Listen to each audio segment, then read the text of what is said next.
Alright. We're taking all the best old school wisdom and blending it with the top new school methods to bring you the optimal coaching strategies. This is the 80-20 Baseball Podcast with Coach Bo. Welcome, 80-20 Baseball community. Coach Bo with you here. Coaches, players, parents, youth, baseball community. Always good to be here. Coming out each week with a new episode. This week, we are going to dive into habit number 5 in our 7 Habits of Highly Effective Coaches series. Habit number 5, seek first to understand, then to be understood. We're going to dive into that in just a minute. I am getting on a plane tomorrow, less than 24 hours from now. I'll be on a plane flying down to spring training. Fired up, pumped up, a couple other things that have me pumped up. Being here with all of you, the positive emails, the feedback, the success that I'm hearing from many of you listeners that are reaching out. Love it. Keep sending it my way. Also, World Baseball Classic. I saw a statistic that there was a 98% increase in first round attendance. So the first round of the WBC attendance was 98% higher than the last time it was held in 2017. That's awesome. That's great for baseball. The first round of the tournament had over 1 million attendees this year. That's awesome. Pumps me up. Shohei Ohtani. Wow. And I know this is a youth baseball podcast. Of course, that's our focus. But baseball is baseball, and it's fun to talk about those players that we can watch all together. I've said this before. If I'm talking about Johnny in the Little League near my house, you're not going to know who Johnny is. You won't relate to it. You don't know how tall he is or what his skill set is. You wouldn't have any idea, right? But we can all connect and relate to players that we see on TV and that we can see a plethora of videos of online. So do like to talk about some of these players. We definitely separate youth baseball and what's important at the youth level from what's important at the major league level. And the focus is different on a lot of things. It's similar in ways also, but it's definitely different. But that World Baseball Classic, what a fun event to watch. Just a fun thing. It's like the Olympics and the World Cup. I talked about the World Cup, the final game of the World Cup. One of the best games I've ever seen. One of the best sporting events I've ever seen. Argentina, Messi, France. That was awesome. A lot of you grew up when the Olympics were a much bigger thing. They were the thing growing up in the 90s, and I remember the late 80s, mid 80s when they were in LA. Like many of you, I didn't miss any of those events. I'd watch everything, and the World Baseball Classic has that vibe, has that Olympic World Cup vibe. Shohei Ohtani, wow. I'll tell you what, he took a huge leap in my player rankings, massive leap. He went from number 2 to a tie with number 1. The last episode I recorded was before that last game, and something stood out to me, and here's what I wanted to talk about. Something that stood out about Shohei Ohtani that we can use as a coach and as players, and players are listening to this. I know there are players that listen to this, parents, coaches. Shohei Ohtani as an Angel never, or in his 4 years with the Angels, didn't seem to elevate the Angels. Statistically speaking, before Shohei Ohtani got to the Angels, the 10 years before he got there, that team averaged about 88 wins a game. Pretty good, 88. So they averaged 88 wins, the Angels did, for the 10 years before he showed up. And then since he's been there, which hasn't been that long, but 4 years, they have averaged just 75 wins, well below 500, 6 games below 500 on average. And the thing to me was, as you all know, I'm a huge believer in having players that lift up the team, that lift up the team culture. Now, the Angels have had very poor pitching, pretty good defense, decent offense, really bad pitching. And of course, pitching is so important. 80-20, we talk about the two major things, hitting and pitching, the huge needle movers, the vital core that brings in the majority of our results. So I'll give Shohei Ohtani that the team built around him and Mike Trout, not that great. Mike Trout's been hurt a little bit here and there in the last few years. But I wasn't sure if it was Shohei Ohtani as a teammate or Shohei Ohtani and the language barrier. I watch a lot of the Angels games, of course, being a SoCal guy, and I wasn't sure if it was Shohei and how he was with his teammates, or was it the language barrier? And after watching the World Baseball Classic, there was no doubt in my mind it was all a language barrier with the Angels, because when you see him with his team, when you see him with his team being his country, his fellow countrymen, with the language not being a barrier by any means, you could see how much he lifted his team, how he elevated his team. And of course, he throws 100 miles an hour. I get that, but I'm not talking about that. Of course, he can hit the ball 450 feet. But what I'm talking about is how players lift up their team, because I believe that players with bad attitudes, low hustle, selfish, bad teammates can bring down their team more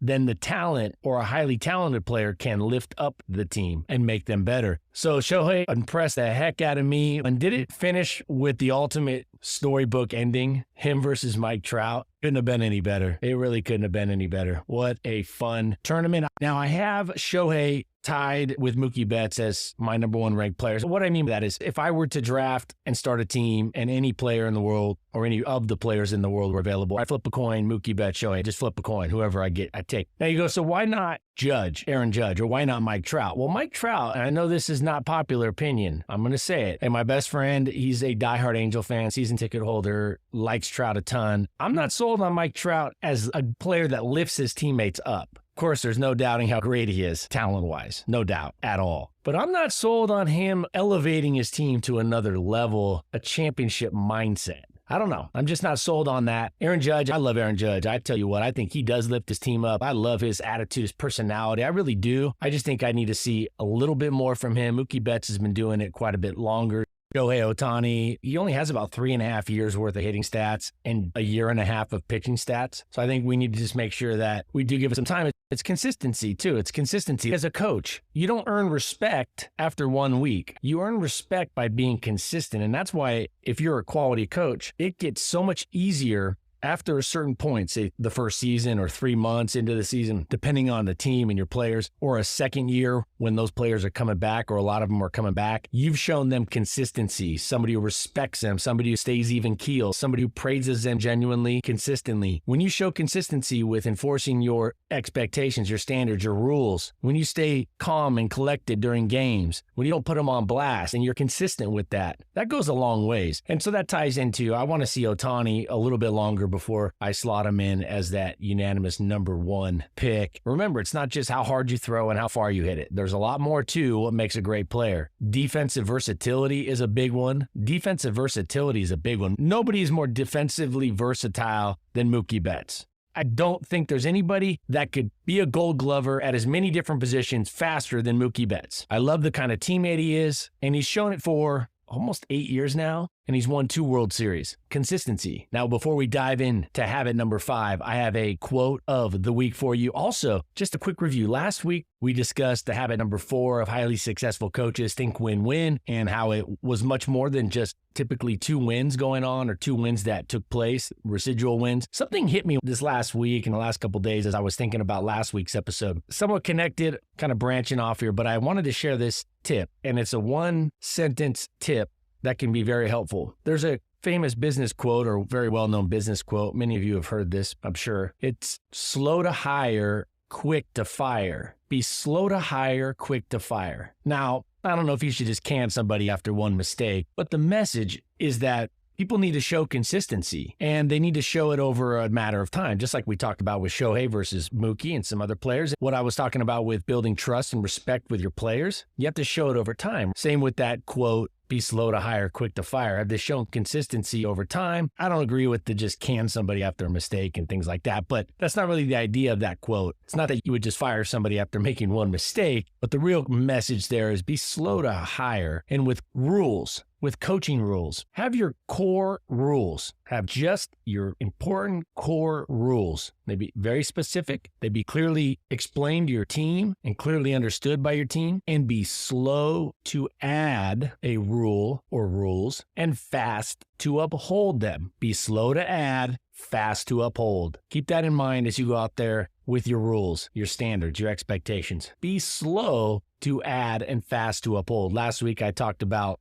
adding rules on the fly. You see something that you don't agree with. You see a kid sitting cross-legged in the outfield during a pitching change or whatnot, and you just throw out. I've seen this a half a dozen times in my coaching career where coaches will add a rule that's not already been specified, articulated, communicated, written out for the team, and they'll just add it on the fly. Hey, we don't do that. No more of that. And we need to be slow to add, sleep on it, be slow to add rules, and fast to uphold. So I wanted to share that message with you. I thought that was something that after thinking about last week's message and episode, it came to me, I go, with rules, you got to have your core rules, and then from there, be slow to add, fast to uphold. We also had the Jim Valvano story, just amazing. It'll bring a tear to your eyes. Hopefully you wouldn't subscribe to that Daily Dad email. Daily Dad, I got no affiliation with it, but it's a good one. I wouldn't say every email I get is just like that email, the Jim Valvano email. That was easily one of the best, but it is a email that I recommend getting sent to your inbox. So if you haven't already, go back, listen to last week's episode. We broke down the Think Win-Win, the Jim Valvano story, and I just wanted to add that. Be slow to add and fast to uphold new rules. And that was building off last week. Quote of the week, Tom Seaver. Tom Seaver. So for those few of you that don't remember or know Tom Seaver, he's a Hall of Fame pitcher, played a lot for the Mets, Cincinnati, and a little bit with some other teams in the 80s. Hall of Famer. He almost got 99% of the Hall of Fame vote.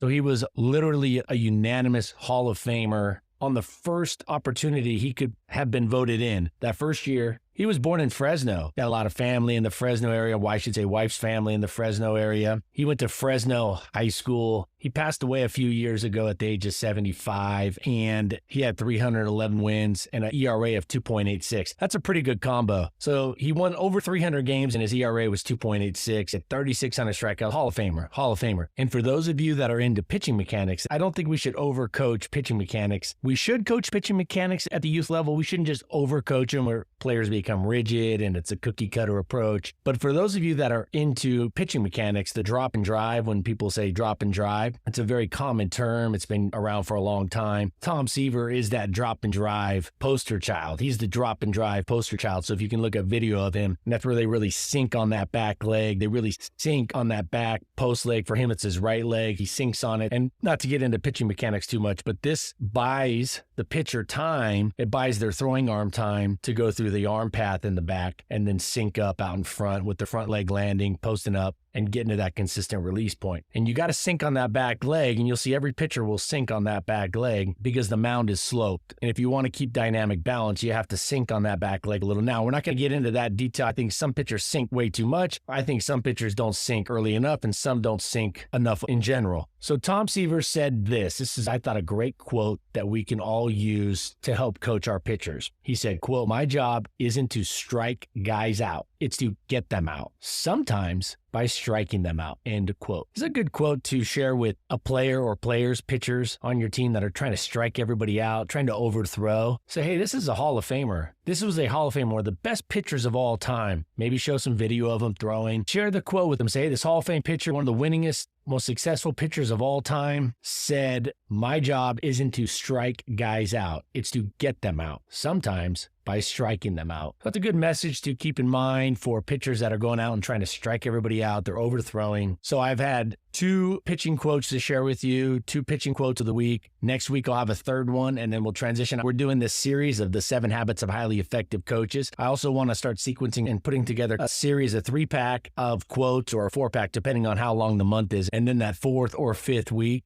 again, depending on how long the month is and how it sits, how the weeks fall, we'll do the top 5 coaching tweets of the month. So next week, I'll have another pitching quote of the week. And if there's a position that needs to have the best mental game, it has to be pitching, right? Hitting happens so fast that sometimes players can't overthink. They can't think too much. They can't think themselves out of a hit because it happens so fast. I'm not saying they can't, because they surely can. And the mental game at the plate is big, and defense is big. Base running, catching, etc. Definitely important. But there's a lot of time out there as a pitcher to be thinking with that ball in your hand. So having these thoughts, having these quotes, having this paradigm can definitely help our pitchers. Filling their minds with these quotes from the pros of all pros, at a minimum, can help fill up their mind and take some of that storage space and utilize it for the positive rather than those negative, counterproductive, unproductive thoughts that are naturally going to seep in to players' minds. Habit number 5, seek first to understand, then to be understood. Let's get after this one right here. Deposits versus withdrawals. Deposit, seeking to understand, is a deposit, and then to be understood is a withdrawal. When we talk about making deposits with our players, deposits, and then withdrawals. Deposits are always less than withdrawals. I don't know why that is. It just is. I'm sure there's an explanation. Some of you probably know exactly why that is. There's probably a term for it in psychology or parenting.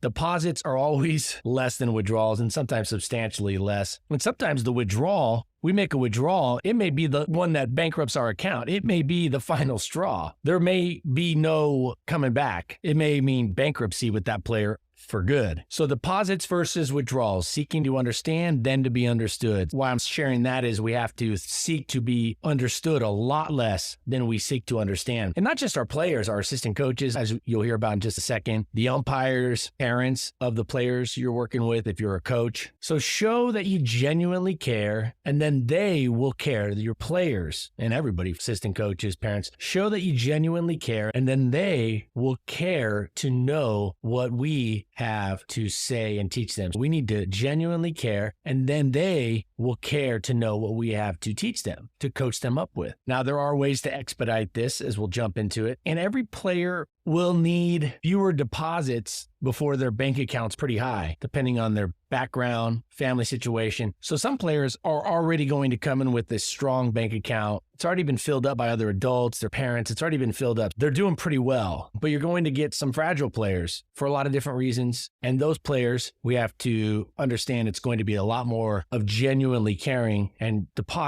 genuinely depositing before they're going to really care what we have to teach them. Don't assume players are just there to listen. Don't assume they're just there to be coached up. Don't assume that they're just automatically default going to just say, yeah, hey, coach, I'm here, all ears. It's part of building trust. It's building a strong bridge. I used to host some mini conferences with high school teachers, and I would use this parallel. It's like building a bridge. And some players, connecting to them is like a little footbridge. It's like a bridge over a small, tiny little creek. Literally 7 steps, 6 steps, 5 steps, and you're across that bridge. Some players, they're like those bridges over in the Keys, in the Florida Keys, that are miles long. Some players need us to build a bridge like the Golden Gate Bridge. Strong, takes a lot of time. The Golden Gate Bridge, approximately 1.7 miles long in length. There's a bridge in the Florida Keys. It's like 7 miles. I think it's called 7 Mile Bridge. Some of y'all out there, I got my longtime listener, one of my original OG listeners, Cosimo out there. I know you're not down by the Keys, coach, but out in Florida, the 7 Mile Bridge. So some players have these metaphorical bridges that we need to build. They're probably not going to build it. We need to build it. We need to build it towards them. We need to build it by making deposits and withdrawals. How does this tie into habit number 5? Seeking first to understand. When they feel understood, that is a huge deposit. Huge deposit. When they feel like you genuinely care to know about them and about where they're coming from and their position. And I'm not saying you got to agree with it. I'm not saying you got to cave in at all to any of it. What you need to know, or at least start with, is they need to feel understood. There's a really good parenting book. I'm drawing a blank on the name, but it's a very well-known bestseller. Probably if you type parenting books like on Amazon, it'll be one of the first 5. I'm drawing a blank. I read it a few years ago. And at the end of it, I told my wife, I said, literally, there's one message in this book. It had a lot of different stuff going on, a lot of different chapters, but the one message was, make sure your kids feel heard. Make sure they feel heard. That doesn't mean they write the rules. That doesn't mean they call the shots, but they need to feel heard. And once they feel heard, then you can do your thing with them as a parent. Then you can implement your whatever it is, discipline, expectations. Some players need to feel that you fully understand them before they care to understand you. Some players less. They don't need you to fully understand them. And that kind of goes to the length of that bridge you have to build. Some, they don't need to feel like you fully understand them to buy in, that they perceive that you genuinely care and you have their best interests. Some don't need the perception that you fully understand them. Some do, some much less. They fall all along this spectrum. Just feel it out. Do some background digging, and we'll get into that background check here in a minute. All right, moving to another part of this habit. By understanding them first, we can better communicate our message in a way that resonates with them. It connects with them. If you have a player that is making the same mistake over and over, it would be great if we knew, for example, who their favorite player was. So we could go possibly find video of that favorite player doing the specific skill correctly that we're trying to teach them, or at least a version of it that's better than what they're doing, or a lot better than what they're doing. And we can tie it in. We can have them see their favorite player do what we want them to do.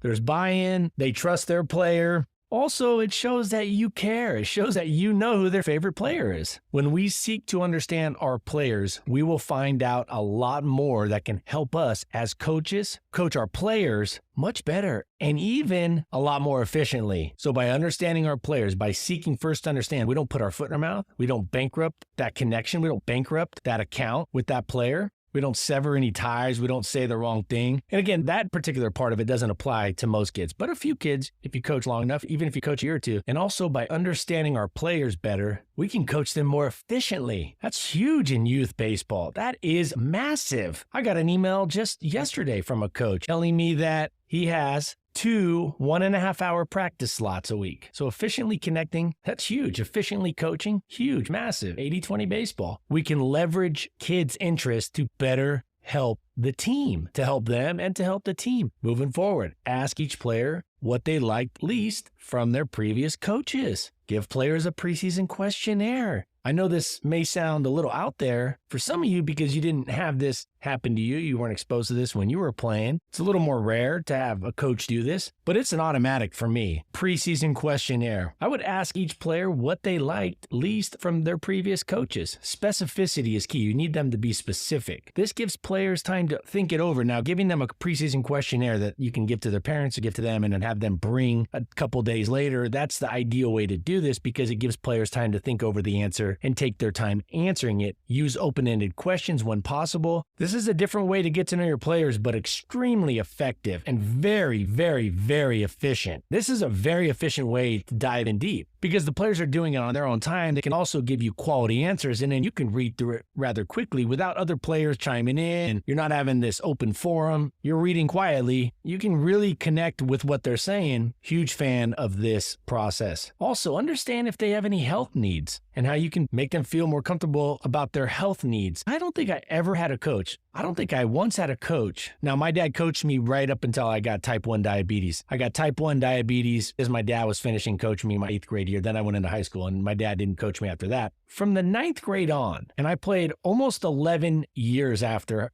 9th grade, from 9th grade on, 4 years of high school, 4 years of college, and parts of 3 years professionally. I never had a coach care to know about my type 1 diabetes, much less how they could have made it easier for me to play sports. Now, I'm explaining to you what I mean by that. By asking me about my diabetes and making sure that things were taken care of, it was more of a mental thing because my mindset is, if anybody who knows about type 1 diabetes, I've had type 1 diabetes since 1995, and type 1 diabetes never goes to sleep. It never rests. It's 24/7, 365, 366 every 4th year, always there. And blood sugars jump around. Some of you know exactly what I'm talking about. Type 1 diabetes, even with insulin pumps and continuous glucose monitor systems and 5-second blood glucose testers and insulin that's more acute, more fast acting, it is still a super, super difficult disease to take care of. And I never had a coach ever once that I remember. And if they did, it would have, maybe they talked to my parents about it, but they never talked to me about it. Never asked me about my diabetes. You're talking about a disease that flat out affects the way you play if it's not taken care of. Now, that's crazy. They knew I had diabetes because my mom, when I was younger, made me tell them, and then I told them, and they know. You can't hide diabetes. You can't hide it. Not around a team that long. You can't hide it. There's too much management going on with it. There's too many things going on. And here I was, playing for 11 years with that disease. Never did I have a coach ever ask me, hey, is there anything that you need? And here's the thing where it would help me. It's not that they would have been able to take care of it for me. It's not that they were responsible to manage it, but I was raised not to question authority. I was raised to do what the adult says. I was raised to say yes, sir, to the coaches, and you don't talk back to the coach. Coach says, do this, you do that. And so for me to go tell the coach I needed to do something and call the shots because I needed to go get some sugar, or I needed to go get some glucose, or I needed to go take some insulin, a shot, or I needed to go check my blood sugar. That was hard. That was hard for a 15, 16, even for a player that was in college, especially when the coaches showed no interest in it at all. They never wanted to understand. They could have at least eased my mindset as to knowing that I could just run over, grab that. And it would have allowed me to focus less on the diabetes and more on my game. And it's not the reason I didn't make the major leagues, but my point is coaches should have done that. And that's probably one of the most disappointing things that ever happened, if not the most disappointing thing in my career. And if you're a coach who says you care about your players, and you're a transformational coach, you're a connection coach, not a transactional coach, you're not just using the player to win games, you would ask them about a disease that's about as serious as it gets, especially one that affects how they play day in and day out. All right, get a little fired up there. Anybody out there with diabetes, you have any kids with diabetes, type 1, any players, email me. I'd love to chat, love to talk, maybe even host a little group about that. Type 1 diabetics, athletes. It's got a real soft spot in my heart, of course. All right, 2 more messages I want to share when it comes to this. Seek first to understand, then to be understood. Habit number 5, to being more successful coaches. A coach that has their players listening to them, fully buying into what they're saying with regard to the expectations, the mission, the rules, has a much easier job. It streamlines everything. But we must first start with showing that we care, and then it becomes easier and easier for everybody involved. Put the work in up front. Same thing goes for assistant coaches. So what we just talked about with players connecting with players, I know you don't do as much interaction with assistant coaches if you are a coach, but ask assistant coaches for their opinion. If you have an assistant coach, ask them for their opinion. Even a part-time assistant coach, even another parent that's just there kind of helping out, ask them for their thoughts. Ask them for their opinion on certain strategies, tactics, pregame items, practice items, etc. And this will do 2 things. It will give you a second or third opinion on whatever it is, which could help lead you and the team to doing it better. In other words, it could help you more accurately select the path to take the team down. And what I mean by path, like how you want to teach a skill or how you want to run a drill, how you want to allocate some pregame time. You never know. Just always good to get a second or third opinion. You don't have to use it, although I wouldn't just discard it and discount it out of hand. If you're going to do that, don't ask for it. I definitely think this is something that can be very useful, seeking to understand assistant coaches, where they're coming from. And you'd be surprised where you can find some nuggets of information, especially when it comes to working with players. Try to understand players through your assistant coaches, through the parents of the players. Nobody's going to know the kid better than the parents, right? So use them to expedite the process to be a better coach, to better understand those players, to understand your players. That's going to lead you to success faster. The team's going to have more success faster. Everybody's going to win. Winner, Roscoe's fried chicken dinner. All right, all delicious food talk aside. Loyal coaching staff is a cohesive staff, and thus it won't be divided. And that dividing staff can lead to terrible outcomes. A coaching staff, parents of the team being divided and talking, is if they feel understood, if they feel heard, they will be less likely to go and talk to other parents, talk behind your back if they feel like they're being heard. I'm not saying it's going to eliminate all that, but if parents and assistant coaches feel like they're heard by you, if you're the head coach, if you're the manager, it's going to go a long ways towards helping, and it gives them an outlet. It gives those assistant coaches and definitely parents an outlet. So let them be understood. So I know we talk about seeking first to understand, then to be understood, players and the kids, but also for our peers, for assistant coaches, for the umpires. When you go out to the umpire, ask them first. Instead of demanding, seek to understand what they saw. And they might show you their hand, and once you see the umpire's hand, you may be able to leverage that and talk to the other umpire if there's a second umpire and say, hey, can we check that? Or they might say something that can help you from putting your foot in your mouth or maybe getting the umpire upset, costing your team a call later in the game. So seeking to understand, then to be understood. A lot of different things that we can do here. Also, when it comes to skills, pitching delivery, hitting, players doing something new or something different, ask them, why is that? Why are you doing that? What's the reasoning behind that? They may have a decent reason, maybe not, but at least they'll feel heard. So then if you do try to adjust it, they know you've heard them out. They perceive your knowledge of the situation as balanced, having heard them. And so they feel like you've aimed to your decision with all the facts. This habit that leads coaches to success, people to success, sounds mild, doesn't sound glittery. It is massive. So go out there and try to understand first, ask questions first, and then, and only then, seek to be understood. There's one caveat, and that's a safety or bullying issue. Don't seek to understand if there's a bullying or a safety issue. Now, when I say that about bullying, blatant bullying, all right, blatant bullying, there's no seeking to understand. You got to drop the hammer quick on that and really send a message. A safety issue is pretty cut and dry. Something's dangerous, a situation's dangerous. Kids could get hit by a bat being swung in the wrong spot or in a place that shouldn't have been getting swung. Practice swings going on randomly around the field, an errant throw. There's no time to understand. You got to be understood, and it's got to be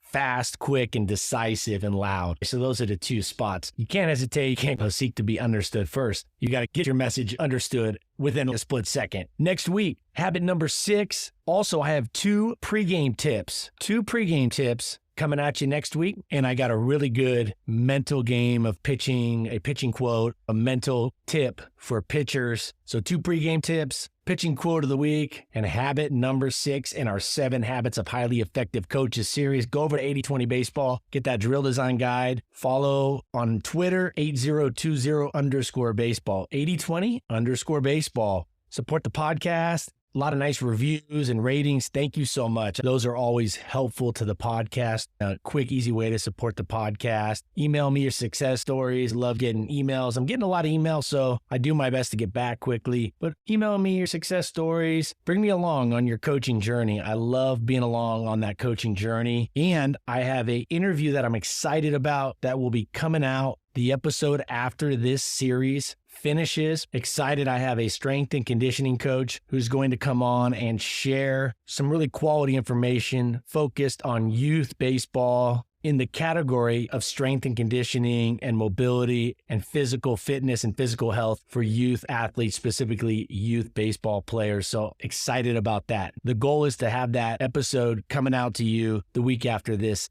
7-part series finishes. So about 3 weeks. Until next week, take care of yourselves, your families, your close friends. Hey, take care of your health. Take care of that health. Take care of your foundation so you can be a great coach, a great parent, a great friend. You can be great at your job, your business, and take this information out there, put it into action, take it out to the field. Until next week, this has been Coach Bo.